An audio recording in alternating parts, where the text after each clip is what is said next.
शेती जी आहे ही जर परवडणारी शेती करायची असेल तर आपल्याला मानसिकता बदलावी लागेल. सतत कर्ज सतत अर्थव्यवस्था किंवा आपली शेतकऱ्याची जी ढासळलेली आहे तर ह्या सगळ्या गोष्टी टाळायच्या असतील म्हणून आम्ही एक कृषी उद्योजक भारत नावाचा प्रोजेक्ट सुरू केला. आणि हा कृषी उद्योजक भारत प्रोजेक्ट मी तुमच्या समोर मांडणार आहे. आज परिस्थिती जर पाहिली तर तुम्ही शेती करता, सगळेजण शेती करता, बरोबर? सगळेजण शेतकरी आहेत. ओके, मग सगळेजण जर शेतकरी आहेत तर शेतामध्ये आपण काय लावतोय?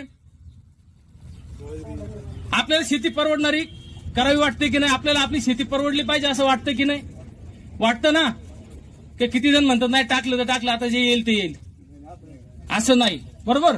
मग आज आपल्याला जर वाटत असेल की आपली शेती आपल्याला परवडणारी पाहिजे किंवा आपण बाजार समितीत जेव्हा जातो सर, त्या बाजार समितीत गेल्यानंतर आपल्याला जो बाजारभाव आहे हा जो मिळतो तो कोणाच्या हातात आहे? व्यापाऱ्यांच्या हातात आहे किंवा त्या बाजार समितीच्या हातामध्ये आहे. तिथं आपण बदलू शकतो का? नक्कीच बदलू शकत नाही. आपली अपेक्षा काय? आपण शेतीमध्ये जे लावतोय आता जो खर्च तिथं झालाय तो त्या खर्चापेक्षा जास्तीचे पैसे आपल्याला तिथे मिळाले पाहिजेत. मिळतात का?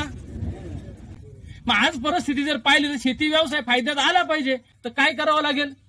तर जो बाजार आपल्याला मिळतोय, जो कृषी उत्पन्न बाजार समितीत मिळतोय, तो जो काही बाजार मिळतोय त्याच्यापेक्षा आपला खर्च हा नक्की. किती जण सहमत आहेत त्याच्यावरती?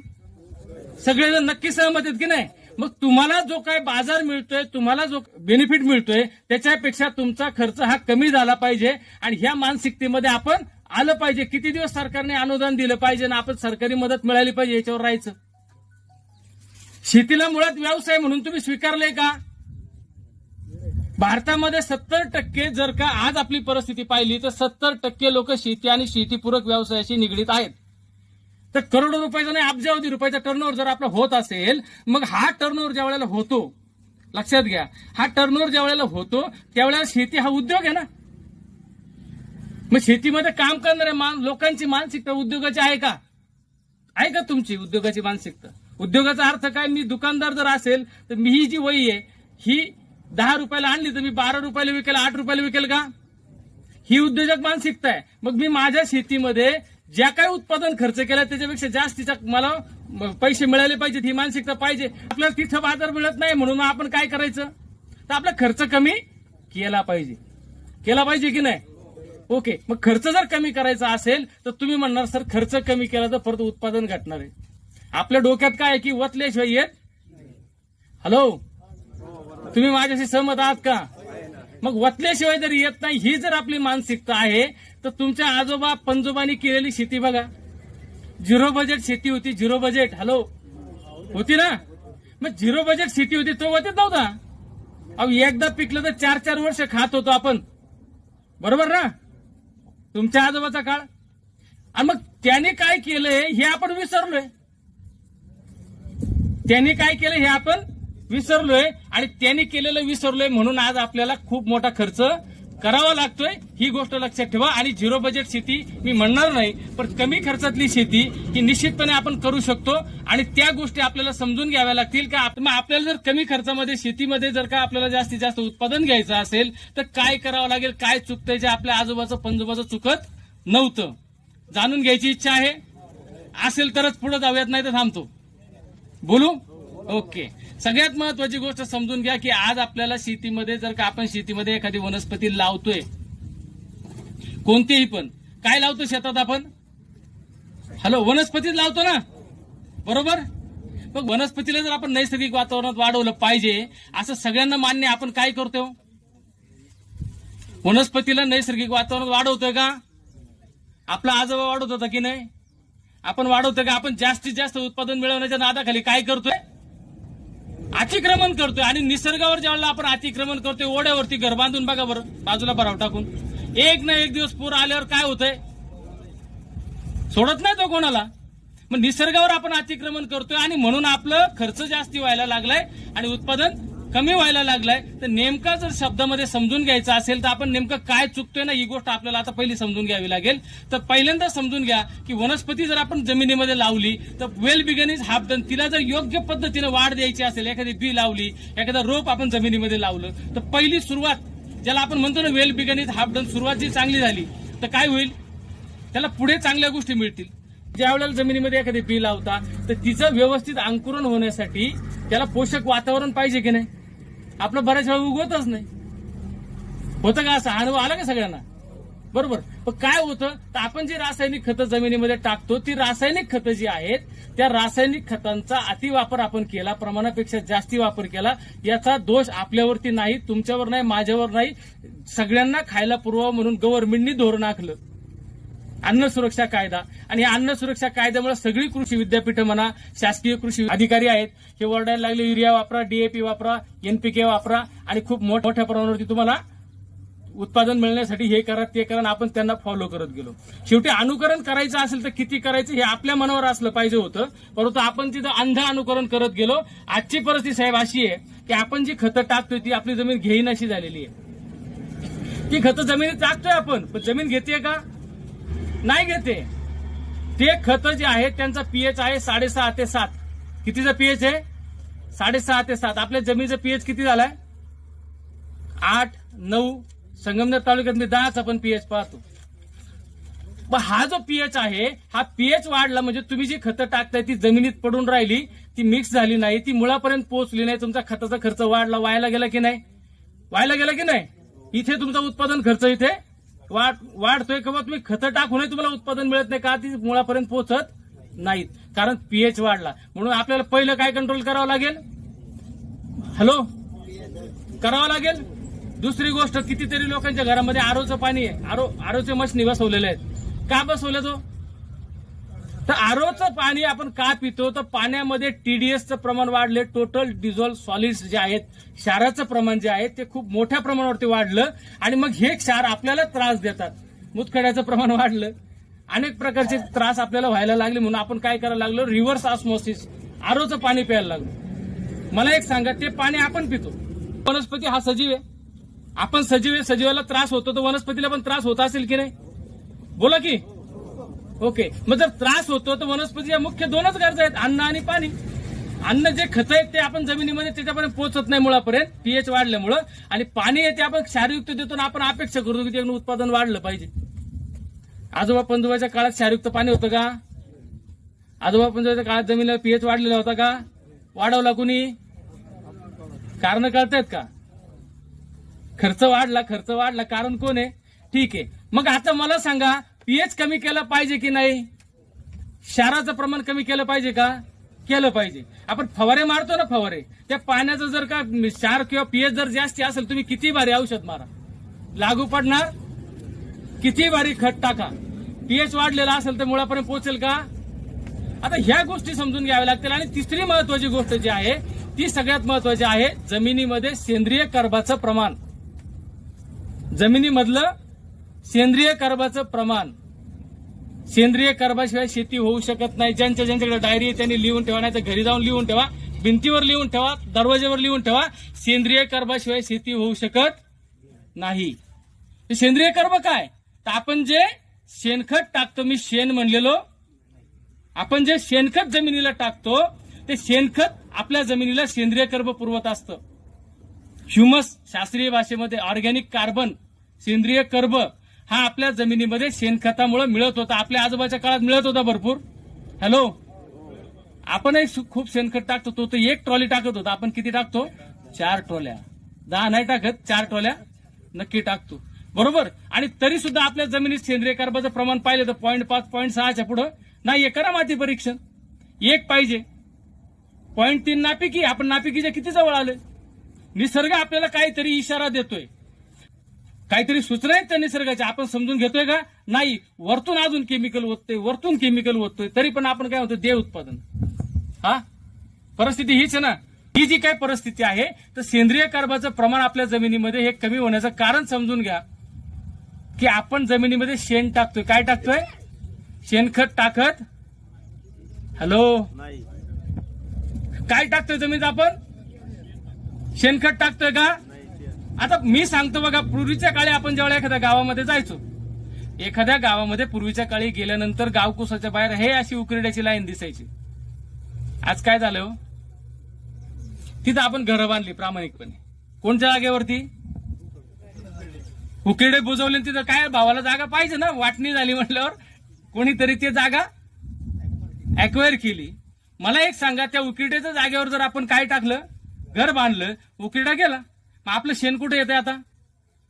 जमिनीच्या वर सपाट भागेवरती येते, बरोबर आहे. तर पहिली गोष्ट, जमिनीच्या वर सपाट भागेत आल्यामुळं जे पाणी आहे पावसाचं पडलेलं ते त्या खतावर पडते आणि त्याचं सगळं न्यूट्रिशन लीच आउट होते, निघून जाते, बरोबर. दुसरी गोष्ट, ज्या वेळेला खड्ड्यामध्ये आपण टाकतो, आजोबा आपले किती हुशार होते तुम्हाला माहितीये का. तो जो खड्डा होता त्याच्या जागेची निवड त्यांनी काय केलेली होती माहितीये का. त्याच्यामध्ये जर पाणी साठवलं तर 3-3 महिने जिरत नव्हतं, मान्य का. बेडका वाढायची त्याच्यामध्ये, पक्का खडक जो आहे ना त्याच्यावरती तो उकिरडा असायचा, कशा जागेवरती नसायचा. आणि मग तो उकिरडा असताना त्याच्यामध्ये पहिला काढा टाकायचे. काय टाकायचे, काड्या आपण ज्या उरलेल्या काड्या आहेत त्या टाकायचे, त्याच्यामध्ये पाणी सोडायचे, पावसाचं पाणी वळवून. आणि मग त्याच्यामध्ये आपण काय करायचो, शेणखत टाकायचो आणि वर्षातून 2 वेळा त्याला काय करायचं, चाळायचो की नाही. आणि पूर्ण तयार झालेलं शेणखत हे मे महिन्यामध्ये, एप्रिल महिन्यामध्ये नांगरटीच्या वेळेला आपण जमिनीमध्ये टाकायचो. आज काय परिस्थिती आहे, गाईच्या मागून काही ते लोक असेच उभे असतात, एक लगेच टाक. याच्यामधला विडंबन सोडा, पण वस्तुस्थिती ही बरोबर आहे. मग ते शेणखत जर कंपोस्टिंग केलेलं नसेल तर ते शेणखत तुमच्या जमिनीला फक्त बुरशी देणार आहे, तुम्हाला कधीही ऑर्गॅनिक कार्बन, सेंद्रिय कार्बन मिळणार नाही. आज मी 4-4 ट्रॉल्या शेणखत टाकतो, त्या 4 ट्रॉल्या म्हणजे मार्केट रेटनुसार 20,000चं शेणखत माझ्या दृष्टीनं 1ही रुपया कामाचं नाहीये. आणि म्हणून तुम्हाला कदाचित माझं म्हणणं पटणार नाही की कृषी उद्योजक भारतमध्ये आम्ही सांगतो शेणखत मुक्त शेती करा. अरे बापरे, काय लोक उठून मारायला येतील मला, काय बोलतो बाळा तू. जर तुम्हाला पुढचं वाक्य नाही ऐकलं, जर तुम्हाला शेणामध्ये कंपोस्टिंग करायचं नसेल तर तुम्ही जमिनीला शेणखत टाकू नका, कारण बुरशीनाशकाचा जन्म तिथून झालेला आहे, बुरशी तिथून जन्माला आलेली आहे. म्हणून तुम्हाला शेण काय करावं लागेल, कंपोस्ट करावं लागेल. अवघड आहे का आहे ना. आणि जिथं 4 ट्रॉल्या लागतात तिथं 2 ट्रॉल्यांमध्ये तुमचं हे काम होणार आहे. कंपोस्टिंग केल्यानंतर उरलेल्या 2 ट्रॉल्या विकू शकता आणि त्या 10,000मध्ये तुम्ही सगळ्या खताचा व्यवस्थापनाचा खर्च करू शकता. मला तुम्हाला काय सांगायचे की जर तुमच्या शेतीमध्ये पीएच कंट्रोल नसेल, पाण्यामधले क्षार कंट्रोल नसतील आणि जर जमिनीमधला सेंद्रिय कार्बनचं प्रमाण जास्ती नसेल तर तुम्हाला शेती करायचा अधिकार नाही. शेती करू नका, ती तुम्हाला परवडणार नाही, ती तुम्हाला जास्तीचं उत्पादन देणार नाही. किती जणांना हे मान्य आहे. एखादा कारखानदार जो आहे ना त्याच्यामध्ये सगळं जे रॉ मटेरियल व्यवस्थित असेल, त्या क्वालिटीचं असेल तर तो उत्पादन सुरू करतो. आणि आपण काय करतोय, आपली आहे का मानसिकता ती. आणि म्हणूनच माझ्या प्रोजेक्टचं नाव आहे कृषी उद्योजक भारत. कृषी क्षेत्रामध्ये उद्योजकता वाढली पाहिजे, तुमची मानसिकता उद्योजकतेची झाली पाहिजे. आणि मग ज्या वेळेला मी पिकाच्या वनस्पतीच्या 4 महत्वाच्या अवस्था आहे. पहिली अवस्था जमिनी खालची. मग जमिनीच्या खाली जर का पाहिलं कोणतंही चारा पीक लावा ना, शेवटी मी बोलतोय त्याच्यामध्ये चारा पीक पण आलं. कोणतंही चारा पीक लावा, बिया लावा, रोप लावा, काही लावा. मग ते जर लावत असेल तर जमिनीच्या खाली तुम्हाला पीएच कंट्रोल पाहिजे, पाण्यातले क्षार कंट्रोल पाहिजे आणि जमिनीमध्ये सेंद्रिय कार्बनचं प्रमाण हे जास्ती पाहिजे. आता मला सांगा, हे अवघड आहे का. आज रासायनिक खताचा अतिवापर करतोय आपण, पण तुमच्या जमिनीमध्ये सेंद्रिय कार्बन नाही म्हणून करतोय. आता गंमत समजून घ्या की सेंद्रिय कार्बन आपण समजूनच नाही घेतला, आपल्या घरात आहे, जवळ आहे, तो समजून घेतलेला नाही. आणि म्हणून आपल्याला रासायनिक खतांचा वापर हा करावा लागतोय. आणि म्हणून जर का आपण शेणखत जे पूर्णपणे कंपोस्टिंग केलं, पाण्यामधला पीएच कंट्रोल केला, क्षाराचं प्रमाण कमी केलं तर आपल्याला ह्या सगळ्या गोष्टी होऊ शकतात. 1,000, 700, 800, 1000 रुपयामध्ये पीएच कंट्रोल होऊ शकतो. पाण्यामधले क्षार कमी होऊ शकते, हे बऱ्याच जणांना माहिती नसेल. काही फार मोठा खर्च करावा लागत नाही, आम्ही सगळं मार्गदर्शन करतो. आज तो विषय नसल्यामुळे मी कोणत्या उत्पादनामुळे ते होईल हे सांगणार नाही.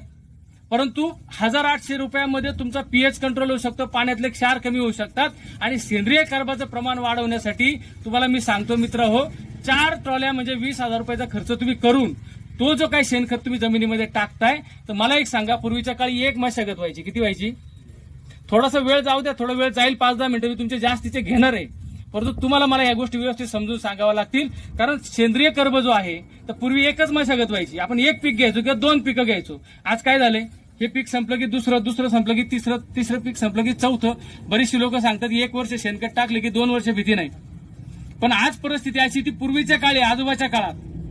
आज आपण वारंवार मशागती करतो आणि मशागती वारंवार झाल्यामुळं सेंद्रिय कर्बाचं इव्हॅपोरेशन उडून जाण्याचं प्रमाण हे वाढलेलं आहे. सेंद्रिय कर्ब हा ज्या वेळेला तुमची मशागत होईल त्यावेळेला तो वाढून जातो. आणि जुनी लोक सांगतील, काय सांगायचं की आपले आजी आजोबा जे होते ते लोक जे शेती करत होते, ज्या पद्धतीची शेती करत होती, ती शेती आपण आज विसरलेलो आहे आणि मग आपला खर्च वाढला, याला जबाबदार कोण आहे?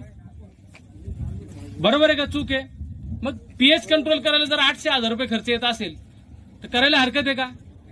सेंद्रिय कर्ब वाढवायचा असेल तर आपण शेणखत जर का समजा जमिनी खाली खड्डा घेऊन जर का कुजवणार नसू तर आपण ह्युमिक वापरतो. आजच्या दिवसाला तुम्ही ज्या वेळेला एखाद्या दुकानदाराकडे जाल आणि ह्युमिक मागाल त्यावेळेला परत एक प्रश्न विचारा की मला ऑर्गॅनिक ह्युमिक दे. मग पीएच कंट्रोल झाला पाहिजे, क्षार आणि ऑर्गॅनिक कार्बन या 3 गोष्टी जर जमिनीमध्ये व्यवस्थित असतील तरच तुम्ही एखादं रोप लावा, तरच तुम्ही एखादी बी लावा. तुम्ही त्याचा उत्पादनचा खर्च कमी झाला पाहिजे आणि त्याला जास्ती 4 पैसे मिळाले पाहिजेत. पुढं काय, जमिनीतून उत्पादन आपलं पीक निघालं वरती तर पहिली गोष्ट काय तर तुम्ही वेल बिगनिंग हाफ डन वनस्पतीच्या 4 महत्वाच्या अवस्था जमिनी खाली, तिला जर चांगल्या पद्धतीने अंकुरण होऊन वरती आणायचं असेल तर पीएच, क्षार आणि सेंद्रिय कर्ब या 3 गोष्टी योग्य द्या. जेव्हा वरती यायचे असेल तिला सेल डिव्हिजन, पेशी विभाजन, कोणताही सजीव असू द्या त्याच्यामध्ये पेशी निर्मितीची क्रिया ही चांगली झाली पाहिजे. आता शिकलेले लोक सांगतील सेल डिव्हिजनची प्रोसेस फास्ट असेल तर त्याची वाढ चांगली होते.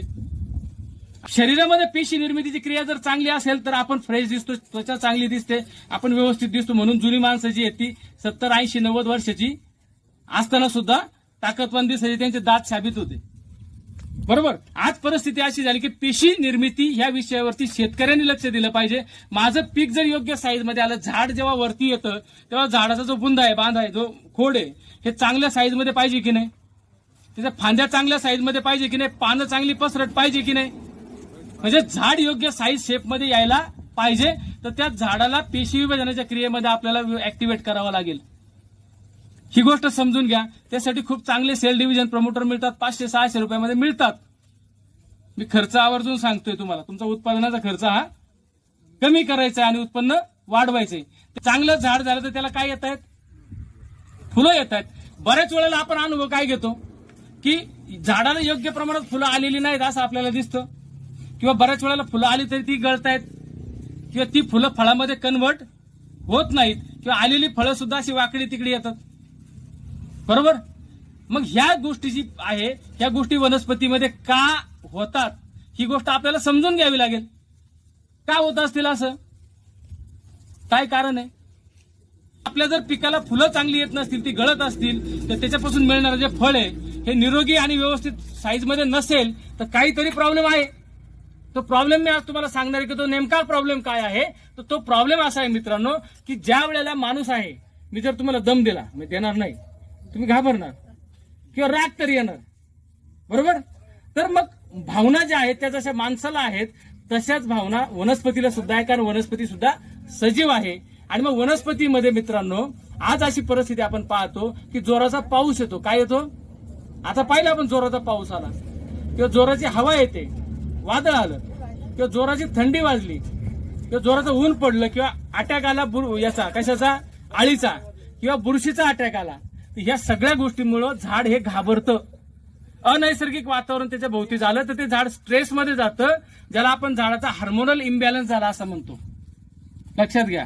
आणि हा झाडाचा हार्मोनल इम्बॅलन्स जर झाला तर त्याची रिप्रोडक्शन क्षमता, उत्पादन क्षमता ही कमी होते.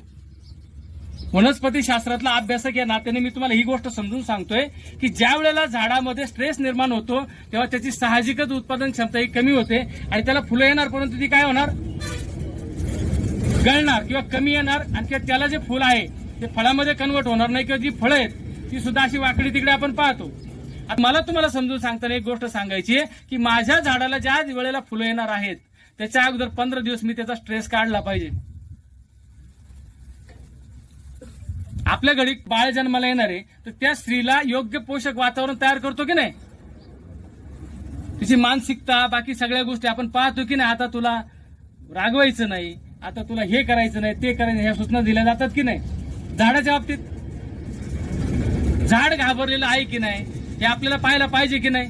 आता ते पाहण्याची कुठली यंत्रणा नाही, म्हणून आपण काय करायचं, फुलकळी ज्या वेळेला येते त्याच्या 15 दिवस अगोदर झाडाचा हार्मोनल स्ट्रेस हा काढला पाहिजे.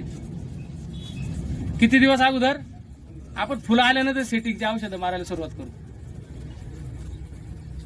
प्रिव्हेंटिव्ह थेरपी ही सगळ्यात उत्तम थेरपी ज्याच्यामुळे तुमचा खर्च कमी होऊ शकतो. आणि म्हणून फुलं येण्याच्या अगोदर 15 दिवस आपल्याला कळतंय 15 दिवसांनी फुलं येणार आहेत, तर एक हार्मोनल स्ट्रेसचा स्प्रे घेऊ शकता तुम्ही, अॅम्युनो बेस कोणताही पण. बरोबर? किंवा आम्ही काही सल्ले देऊ शकतो, 600-700 रुपयामध्ये त्या सगळ्या गोष्टी एका वेळच्या एकराचा खर्च होऊ शकतो. लक्षात घ्या. 2 वेळा स्प्रे द्या. फुलं आल्यानंतर, फुलं यायच्या अगोदर 15 दिवस आणि फुलं आल्यानंतर 15 दिवस तुमची फुलकळी योग्य पद्धतीने येईल, ती गळणार नाही, फळामध्ये कन्वर्ट होईल आणि ती फळं जी आहेत ती काय होतील, निरोगी तयार होतील. बरोबर? आता पहिलं आपण पाहिलं जमिनीखालची अवस्था, दुसरं पाहिलं जमिनीच्या वरची अवस्था, तिसरी पाहिली फुलकळीची अवस्था आणि शेवटची अवस्था जी आहे ती शेवटची अवस्था आहे ती फळाची अवस्था, जिच्यापासून आपल्याला उत्पादन भरघोस येतं. आता मी पहिलेच सांगितलं की कमी खर्चात जास्ती उत्पादन, ती कोणती स्टेज आहे याच्यासाठी केला होता 8 असं. मग ती फळं जी आहेत ती फळं आपल्याला चांगली आली पाहिजेत, योग्य टनेज आलं पाहिजे, योग्य शेप मध्ये आली पाहिजे, त्याचा कलर चांगला पाहिजे, मार्केटला जर टाकली तर एका मिनिटात उचलली पाहिजेत आणि 2 रुपये बाजार हा जास्ती मिळाला पाहिजे. आणि मग याच्यासाठी आपल्याला काय करावं लागेल की ती फळं जी आहेत यांचं उत्पादन भरघोस येणं, त्यांची साईज व्यवस्थित राहणं, त्यांचा कलर व्यवस्थित राहणं, ह्या गोष्टी करायच्या असतील तर शेवटची स्टेज जी आहे ती आपल्याला व्यवस्थित सांभाळावी लागेल. बरोबर? मग त्या शेवटच्या स्टेजला काय करावं लागेल तर आपल्याला समजून घ्यावं लागेल की कोणतं खत, कोणतं न्यूट्रिशन कोणत्या वेळेला आपण दिलं पाहिजे. आपलं गणित नेमकं इथं चुकतंय. बऱ्याच वेळा काय होतं की खत व्यवस्थापन, अन्नद्रव्य व्यवस्थापन ही गोष्ट आपण समजून घेत नाही आणि मग बऱ्याच वेळा काय होतं आपण वेगवेगळ्या अवस्थेत वेगवेगळी कोणतीही खतं उचलतो, आणतो आणि टाकून देतो. मला काय सांगायचंय की कोणतं खत कधी टाकलं पाहिजे, किती प्रमाणात टाकलं पाहिजे, कशा पद्धतीने टाकलं पाहिजे, या गोष्टी ठरलेल्या आहेत शेतकरी मित्रांनो. आणि ही गोष्ट तुम्हाला मला समजून सांगायची आहे की ज्या वेळेला फळं येतात त्यावेळेला झाडाची गरज काय आहे. पोटॅश नक्कीच आहे, नायट्रोजन फॉस्फरस वाढीच्या वेळेला टाकले पाहिजे, मान्य. मुळात पिकाला 16 प्रकारचे न्यूट्रिशन लागतात. किती प्रकारचे समजून सांगतो तुम्हाला, तुमच्या समोर समजून सांगतो किती लागतात. वनस्पतीच्या योग्य वाढीसाठी 16 प्रकारचे न्यूट्रिशन लागतात. पहिल्यांदा लागतो कार्बन. मी सांगितला सेंद्रिय कार्बन हा लागतोच, त्याच्याशिवाय शेती होऊ शकत नाही. म्हणून पहिला जो तुम्ही शेणखत कुजून टाकू शकता किंवा ऑर्गॅनिक ह्युमिक करून टाकू शकता. त्याच्यानंतर हायड्रोजन आणि ऑक्सिजन. हायड्रोजन आणि ऑक्सिजन म्हणजे काय, पाणी. H2O पाणी. पाण्याशिवाय शेती होऊ शकते का, नाही होऊ शकत. म्हणजे काय, कार्बन शिवाय होऊ शकत नाही तशी पाण्याशिवाय होऊ शकत नाही. तर कार्बन, हायड्रोजन, ऑक्सिजन या 3 महत्वाच्या गोष्टी आहेत, त्याच्याशिवाय शेती होऊ शकत नाही. त्याच्यानंतर काय, NPK, नायट्रोजन, फॉस्फरस, पोटॅश. म्हणून मला तुम्हाला काय सांगायचं की शेती करताना नैसर्गिकरित्या त्याच्यामुळे NPK जरी आपण शेतीला द्यावं म्हणतोय पण वातावरणामध्ये नत्र किती आहे हे पाहून दिलं पाहिजे ना. तिथं नाही तर ते कमी पडलेलं दिलं पाहिजे. हा, फॉस्फरसची गरज आहे. आणि पोटॅश, इथं कोणी डाळिंब द्राक्ष शेतकरी आहे का, आहे ना, बरोबर. पोटॅशचं प्रमाण किती आहे हेक्टरी, जवळजवळ 700-800 किलोच्या पुढे पोटॅश आहे तुमच्याकडे, करा चेक. बरोबर आहे. द्राक्षाच्या बागात 1200 किलो आहे. म्हणजे आपल्या जमिनीमध्ये पोटॅशचं प्रमाण किती आहे, खूप मोठ्या प्रमाणात. आपण प्रामाणिकपणे पोटॅश दरवर्षी टाकत जाते. आपल्या जमिनी कडक झाल्या. पूर्वीच्या काळी आपल्या आजोबा नांगरट बैलांनी करायचे. आता ट्रॅक्टरच्या नांगरावर माणूस बसतोय तरी नांगर घुसत नाही. कारण काय ती समजून घेतली पाहिजेत आपल्याला, घेतली पाहिजे का नाही. तर मला सांगायचंय काय, तर पोटॅश आपल्या जमिनीमध्ये अतिरिक्त आहे, ते अवेलेबल करून देणाऱ्या जीवाणूंची गरज होती, आपण टाकलं पोटॅश. बरोबर. म्हणून कार्बन, हायड्रोजन, ऑक्सिजन, NPK झाले का 6, 3 आणि 3 किती झाले, उरलेले 10 काय, तर मायक्रोन्यूट्रिएंट, सूक्ष्म अन्नद्रव्य. झिंक आहे, सिलिकॉन आहे, बोरॉन आहे, मॉलिब्डेनम आहे, कॉपर आहे, मॅंगनीज आहे. बरोबर. ही सूक्ष्म अन्नद्रव्य. मग सुरुवातीच्या काळात NPK आणि फळाच्या काळात काय, तर मायक्रोन्यूट्रिएंट. आपण काय देतोय, बरं देता येतं खरं, चला ठीक आहे. फळ जर साईज मध्ये येत नाही म्हणून आपण कृषी, मी इथं कोणी कृषी सेवा केंद्रवाला असलं तर माझी गाडी पुढे जायच्या वेळेला अडवायचा मला, तर सॉरी मी तुमच्याविषयी काही बोलत नाही, आपलं ते वाक्य कंसातलंय काय. तर आपण कृषी सेवा केंद्रामध्ये जातो, तिथं फळाची साईज वाढवण्यासाठी पोटॅश आणतो किंवा अजून कुठली तरी फुगवण्याची औषधं आणतो, जमिनीमध्ये टाकतो. जमिनीचा pH बोंबलेला आहे, मुळापर्यंत जाणार आहे का, ते जमिनीत पडून राहील. खर्च काय होतोय तुमचा, वाढलाय. फळाची साईज मिळणार आहे का, नाही. मग आपण ज्या वेळेला फुगवणीची औषधं टाकतो किंवा कोणतीही औषधं खतं टाकतो त्यावेळेला आपला pH पाहायला पाहिजे का नाही. पुन्हा परत आलं का ते सीतारामाचे कोण. मूळ मुद्दा काय आहे की तुम्ही किती न्यूट्रिशन टाका, ते घेणारी तोंड जी आहे ती पांढरी मुळं त्या पांढऱ्या मुळांपर्यंत हे सगळं न्यूट्रिशन पोहोचणं गरजेचं आहे. आणि सगळ्यात महत्वाचा मुद्दा तुम्हाला शेतकरी राजा मला तुम्हाला सांगायचा आहे की ज्यावेळेला फळाची अवस्था असते त्यावेळेला वनस्पतीला सगळ्यात जास्त पोषणाची गरज असते. एखादी माता ज्यावेळेला बाळाला जन्म देत असते त्यावेळेला तिला जास्तीत जास्त पोषण आपण देतो, बरोबर की नाही? तिला डाळ चपाती देतो का फक्त? नाही देत. तिला काय देतो? काजू देतो, बदाम देतो आणि काय काय काय काय देतो की नाही? आणि ज्यावेळेला झाड येते ते सुद्धा बाळाला जन्म देते ना, त्याचे पोषणाची जबाबदारी त्यावेळेला घेतो का आपण? आणि तिथे त्याला मायक्रोन्यूट्रिएंट लागत असताना आपण वेगळंच काहीतरी देतो. आणि सगळ्यात महत्वाची गोष्ट तिथे मायक्रोन्यूट्रिएंटचीच गरज होती. आता मायक्रोन्यूट्रिएंट खूप लागतात का? काजू बदाम जे आहे आपण पितळीभर देतो का, खातो का? थोडेच लागतात ना. मायक्रोन्यूट्रिएंट सुद्धा काय लागतात? थोडे लागतात. आणि त्याला जेवढे आवश्यक असलेल्या प्रमाणामध्ये जर तुम्ही मायक्रोन्यूट्रिएंट पुरवले तर तुमच्या फळाची साईज काय होईल आणि तुमच्या खिशामध्ये जास्तीत जास्त उत्पादन होईल. आणि म्हणून कृषी उद्योजक भारत हा जो प्रोजेक्ट आम्ही आता तुमच्या समोर मांडतोय त्या प्रोजेक्टमध्ये समजा जर 100 रुपये तुमचा उत्पादनाचा खर्च असेल एकरी, किती? 100 रुपये, आणि तुम्हाला 120 रुपये मिळत आहेत बाजार समितीमध्ये, तर 20 रुपये तर आपली मजुरीचे, त्याच्यापेक्षा जास्ती आहे. परवडलं नाही. आणि 100 रुपये माझा खर्च आहे तर मला मिळाले किती? 20 रुपये. ते तर मजुरीतच मायनस झाले. म्हणून आज आपण पाहतो की मजूर बंगले बांधून राहिले, शेतकरी काय करतोय? दादा येतो का, माझी लागवड आहे. परिस्थिती हीच आहे ना, आहे की नाही? मग मला तुम्हाला ही गोष्ट प्रामाणिकपणे सांगायची की तुमचा जो काही उत्पादन खर्च आहे तो 100 वरून 80 वर कसा येईल आणि 120 रुपये जे मिळतात ते 140 160 पर्यंत कसे जातील हे आपण पाहिलं पाहिजे. म्हणजे जे पूर्वी 20 रुपये होते ते 80 रुपयावरून जर 140 160 झाले तर 60 रुपये 80 रुपये मिळतील. आता हे अशक्य आहे का? हे 4 अवस्था जर सांभाळल्या तर जमिनीच्या खाली पीएच कंट्रोल केला, क्षार कमी केले, सेंद्रिय कर्ब वाढवला, त्याच्यानंतर झाड वाढत असताना त्याला सेल डिव्हिजन प्रमोटर दिलं, फुलं ज्या वेळेला येतात त्यावेळेला त्याचा स्ट्रेस काढला आणि फळं ज्या वेळेला येतात त्यावेळेला काय केलं तर त्यावेळेला त्याला मायक्रोन्यूट्रिएंट दिले. तर याची एक सिस्टमॅटिक पद्धत आम्ही समजावून सांगतो लोकांना, ती आज मी तुम्हाला सांगणार नाही कारण तो एक वेगळा विषय आहे. आणि समाजाचं चांगलं करणारी माणसं जेव्हा तुम्हाला येऊन काहीतरी सांगतात तेव्हा निश्चितपणे आपण ते घेतलं पाहिजे, स्वीकारलं पाहिजे.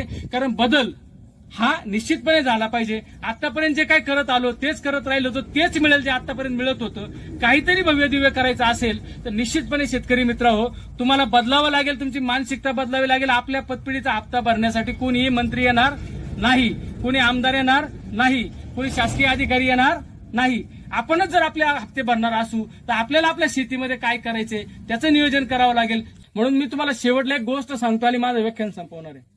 आज शेतकऱ्याची अवस्था काय झालेली आहे? शेतकरी शेतीमध्ये परवडत नाही म्हणून अनेक पूरक व्यवसाय करायला निघाला. ठीक आहे, दूध हा शेतीचा हिस्सा आहे, मी त्याला पूरक व्यवसाय नाही म्हणू शकत. पण कोणी डुकरं पाळतंय, कोणी अजून काय काय पाळते, काय काय करतो आपण उद्योग. आपण त्या धंद्यातले तज्ज्ञ नाहीयेत. आपण दूध व्यवसाय शेती व्यवसायातले तज्ज्ञ आहेत. त्याच्यापेक्षा वेगळं आपण काही करायला गेलो तर आपल्याला दुसऱ्यावर अवलंबून राहावं लागतं आणि मग प्रॉब्लेम होतो. आणि मग दरवर्षी आपले चाललेले कर्जाचे हप्ते किंवा त्रास आपल्याला जो होतोय त्याच्यामुळे आपण दरवेळेला पाऊस पडला का मग काय करू, शासनाचं अनुदान मिळालं पाहिजे, नुकसान भरपाई मिळाली पाहिजे, गव्हर्नमेंटच्या नावाने आपण ओरडत असतो. या सगळ्या गोष्टी करण्यापेक्षा शेतकरी राजा तुम्हाला एक गोष्ट सांगतो आणि माझं व्याख्यान संपवतो की एका जंगलामध्ये ना एक जंगल होतं आणि त्या जंगलामध्ये प्राण्यांचं राज्य असते. आता प्राण्यांमध्ये राजा कोण? सिंह, जंगलाचा राजा सिंह. तर सिंह हा जंगलाचा राजा आणि त्या जंगलाच्या मध्यभागी त्यांची दररोज एक मीटिंग भरायची, व कोणाला काही प्रॉब्लेम असतील दरबार भरायचा आणि मग कुणीतरी यायचं त्यांचे प्रॉब्लेम सांगायचे आणि तिथे ते प्रॉब्लेम सॉल्व्ह व्हायचे.